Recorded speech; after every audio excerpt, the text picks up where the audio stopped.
Hyvää iltapäivää kaikille osallistujille ja tervetuloa webinaariin e-learningin käyttöönotto Itä-Suomen yliopiston harjoittelukoulussa Joensuussa. Minä olen Petri Eskelinen ja toimin e-learningillä avainasiakkuuspäällikkönä. Tervehdys ja vuodesta 2002 olen täällä Joensuussa ollut ensin Joensuun Nurssin nimellä ja sitten Itä-Suomen yliopiston harjoittelukoulussa. Ja pääaineena ruotsi ja nykyisellään myös tuo lukion vararehtorin tehtävä. Kiitos Erja. Marko, haluatko sinä kertoa? Hei vaan kaikille. Olen Marko Kotilainen ja matematiikan lehtori Itä-Suomen yliopiston harjoittelukoulussa, eli samassa koulussa kuin Erjakin tuossa kertoi olevansa. Tervetuloa kaikille mukaan. Kiitos Marko. Mutta minä lopetan puheenvuoroni tähän ja annankin tästä seuraavaksi puheenvuoron. Toimin täällä koneen käyttäjänä sinne Joensuuhun ja sammutan tuolta tuon oman kamerani pois. No niin, hei vaan täältä Joensuusta. Täällä tulisi sitten vähän konkreettisempia esimerkkejä ehkä tästä e-learningistä. Tuossa Petri kertoi, että siinä on valtavasti ominaisuuksia, mutta täällä tulee nyt sitten pieniä highlightseja, mitkä tässä meidän mielestämme on ollut upeita juttuja. Aluksi kysymys, miksi verkkoympäristö? Tämä on iso paketti ja täällä on paljon materiaalia, mutta silti tähän kaikkeen pääsee käsiksi yksinkertaisesti niin kuin nettisivun kautta, eli verkkosivulta voi sitä sitten käyttää. Ja se on dynaaminen, eli se päivittyy koko ajan, sinne tulee uusia ominaisuuksia, sinne tulee uusia materiaaleja ja yhtenä dynaamisuuden merkkinä on tämä Wilma tai oikeastaan Primus-integraatio, eli kaikki opetusryhmät, mitkä on Wilma-järjestelmässä, tulevat sinne suoraan kursseina. Tuossa näkyy kuvaa tuossa. Eli noita ei tarvitse itse sinne laittaa, vaan kaikki opiskelijat ja kurssinimet tulevat automaattisesti ja päivittyvät sinne vuodesta toiseen. Sitten kirjastossa on valmista materiaalia, eli sieltä voi hakea muiden tekemiä, joko valtakunnallisten kurssien materiaaleja, niin kuin tuossa kuvassa näkyy, tai sitten yksittäisten käyttäjien jakamia materiaaleja, ja myös omia materiaaleja voi laittaa muille jakoon. Se on siinä mielessä dynaaminen. Tietenkin omia materiaaleja voi jakaa myös sille omalle ryhmälle tiedostoina, eli tämä toimii myös tällaisena pilvipalveluna sitten tietyllä tavalla samalla. Se on läpinäkyvä, eli sinne tehdyt arvioinnit, arvostelut ovat näkyvissä sekä opettajalle että sitten opiskelijalle tai oppilaalle. Ja kolmantena kohderyhmänä tuossa olisi tietenkin huoltaja, mutta meillä ei ole huoltajatunnuksia otettu vielä käyttöön. Eli tästä voi ottaa koulukohtaisesti käyttöön niitä elementtejä ja ominaisuuksia, mitä sitten kukin oppilaitos kokee tarvitsevansa. No sitten se on lisäksi saavutettava, eli se on verkkosivusto, jonne on helppo mennä vaikkapa MPAS-tunnuksilla koulusta sekä oppilaan, opiskelijan että opettajan. Mutta siihen löytyy myös sitten kännykkäsovellus, mobiilisovellus, josta voi näppärästi sitten pienellä laitteella käyttää näitä. Ehkä käydä vastaamassa jonkin tehtävään tai käydä katsomassa aikataulua tai ohjelmaa sitten nopeasti. Siinä mielessä se on ajasta ja paikasta riippumaton, hyvin toimiva. Se on kohtuullisen helppokäyttöinen, vaikka se on monipuolinen, eli siellä on selkeä käyttöliittymä, selkeät valikot, joihin pääsee pienellä kynnyksellä mukaan. Eli tuossa näkyykin alareunassa tuo e-learningin yläpalkki, jossa on ensin tuommoinen päävalikko ja sen alle sitten kun valitsee vaikka kurssit, niin tulee uusi valikko ja tämä navigointi tuolla on minusta aika selkeä. Siellä on paljon reittejä kyllä, mutta ne ovat selkeästi siinä nähtävissä. Sitten siellä on tuo opetussuunnitelma integroituna sinne, eli näitä tavoitteita esimerkiksi voi suoraan hakea sieltä, ei tarvitse niitä itse kirjoittaa. Tuossa kuvassa näkyy esimerkkinä matematiikan opetussuunnitelman tavoitteet on sinne tuotu ja niitä voi sitten vaikka linkittää yksittäisiinkin tehtäviin tai aihealueisiin, että ne tavoitteet on siinä hyvin mukana. Niin, sitten hyöty oppimiselle ja opetukselle. Ja tuossa esimerkkinä voi olla kurssisuunnitelma, opintojaksosuunnitelma, johon on päivämäärin laitettu, että milloin on tarkoitus tehdä mitäkin asioita. Eli siellä on kuvausta ja sitten erilaisia resursseja, aktiviteetteja. Ja tässä puolestaan sitten jaoteltu aiheittain, ja tässä taisi olla koko vuoden sisällöt listattuna. Eli tavallaan sitten opiskelija voi nähdä alusta alkaen jo koko vuoden paketin tai että julkaistaan palaa kerrallaan, että ei sitten tule sellaista ahdistusta, että oho, onpas meillä paljon tekemistä, vaan pieni kerrallaan.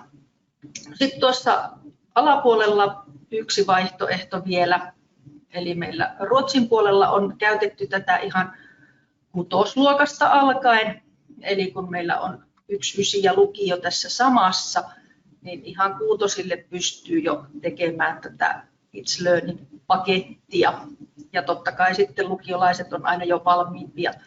Mutta täällä meillä oli esimerkki noista OPSin oppimistavoitteista, sitten, että ne pystyy ihan yksittäiseen valmiin oppimateriaalin kappaleeseen linkittämään.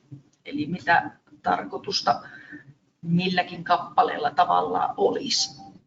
Ja sitten tuossa näkyy pikkasen resursseja oikeassa reunassa, että jossain vaiheessa käytin itse, mä mietin, että mä varmaan 2016 ainakin jo käyttänyt, niin sitten oli enemmän niin kuin linkkilaari, että oppilailla oli siellä linkit, minkä takaa saivat tehtyä erilaisia juttuja ja sitten on kehitytty niin kuin eteenpäin.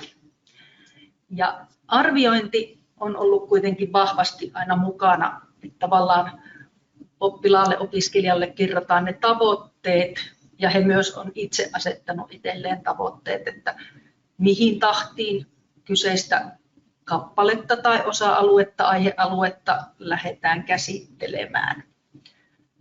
Ja tuossa formatiivinen arviointi, me ollaan Markon kanssa ollut sellaisessa Arvot-hankkeessa aikanaan mukana ja on sitten just näitä formatiivisen, summatiivisen arvioinnin aspekteja pohdittu vahvastikin. Ja esimerkiksi nämä It's Learningin automaattisesti arvioituvat tehtävät olivat suuri hitti sekä opettajan että oppilaiden mielestä. Marko, mä olin yläkoulun luokanohjaaja jossain välissä ja Marko luokalla teetätti kokeita niin, että sai tehdä niin monta kertaa kuin halusi. Niin kyllähän ne teki niitä sitten illalla kuulemma ilmestyi 9 aikaa vielä, että sen sai tehdä vielä kerran sitten koulupäivän jälkeen, niin tuloksethan parani. Joo.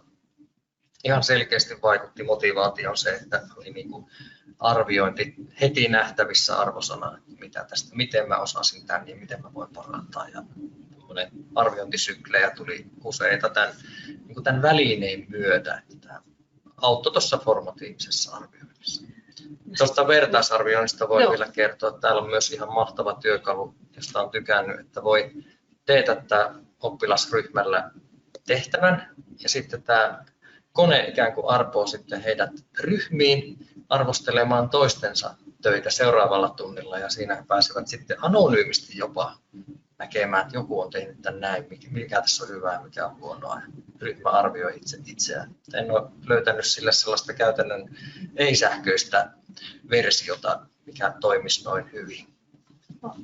Ja sitten toki just näitä koetyökalua voi käyttää ihan summatiiviseen arviointiin.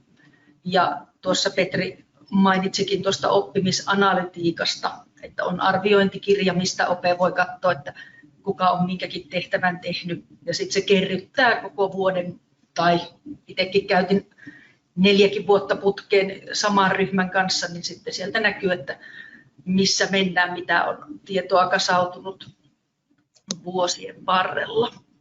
Ja sitten tuo ehkä nykyajan tärkein juttu, oppimisen omistajuus ja ne oppimispolut, että erilainen oppimispolku onnistuu. Että jos on tähtäys siellä 10, niin voidaan tehdä ylöspäin erittävää, tai sitten jos osalle riittää se 5-6 polku, niin sitten voidaan eriyttää taas niin kuin vähän kevyempään suuntaan. Ja etäopiskelu meille kaikille on tästä viime vuosilta tuttua, niin etäopiskelussa on vallan erinomainen juttu, että tätä kautta pystyy sitten jakamaan ne tehtävät ja materiaalit. Ja sitten myöskin lukion puolella, kun on näitä itsenäisiä suorittajia, niin sitten vaan opiskelija liittyy tänne ryhmään ja alkaa omaan tahtiinsa tehdä ja sitten sovitaan aina checkpointteja, että tuletko tekemään sanakokeen ihan läsnä vai kenties sitten täältä oppimisympäristön kautta.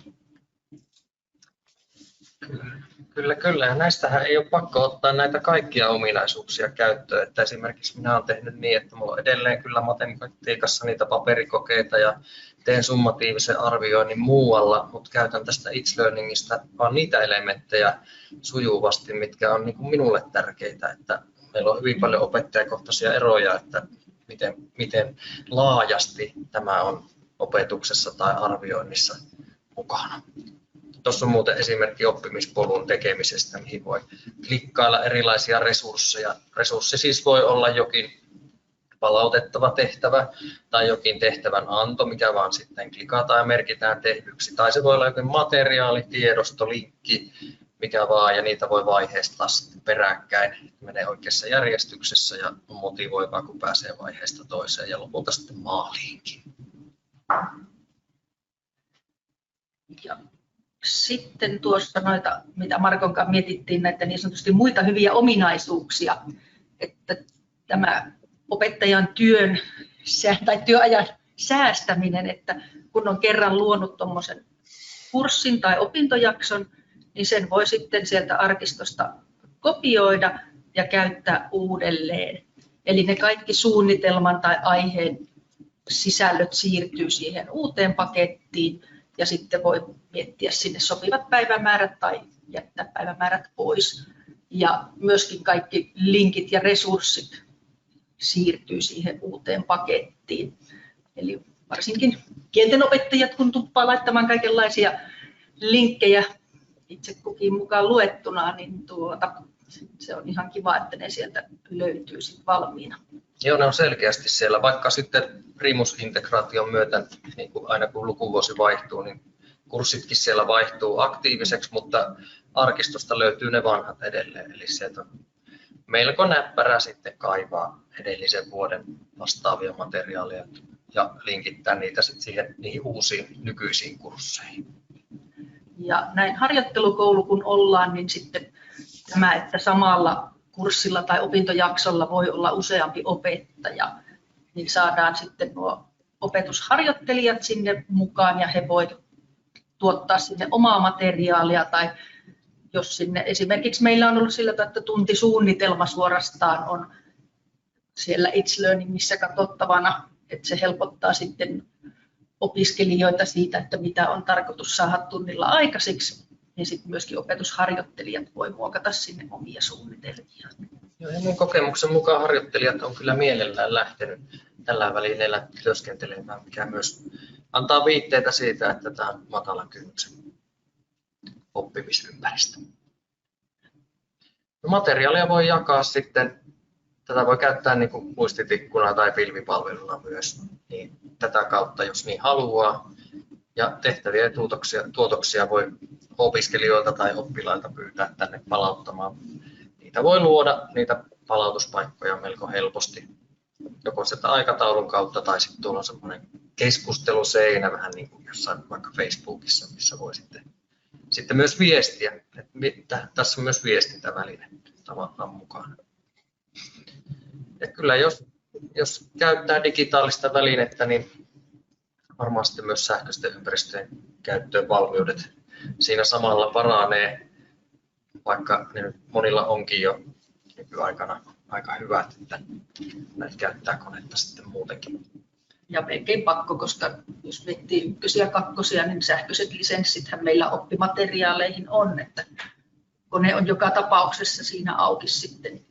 Tavallaan rinnalla sitten pidetään It's auki toisessa ruudussa ja katsotaan, että mitä täällä tehdään ja sitten tehdään hommat kuntoon.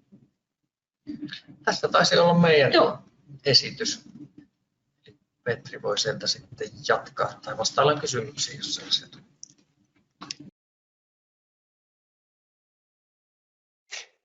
Jos ei ole kysymyksiä tässä kohtaa, niin niitä kysymyksiä voi myös jälkikäteen esittää lähettämällä sähköpostia minulle tai soittamalla minulle. Ja Erialta ja Markolta olen saanut luvan asettaa tänne heidän sähköpostiosoitteensa, jos haluatte vielä tarkemmin sitä ensikäden pedagogista tietoa sitä, että kuinka tätä oppimisympäristöalustaa käytetään Joensuussa.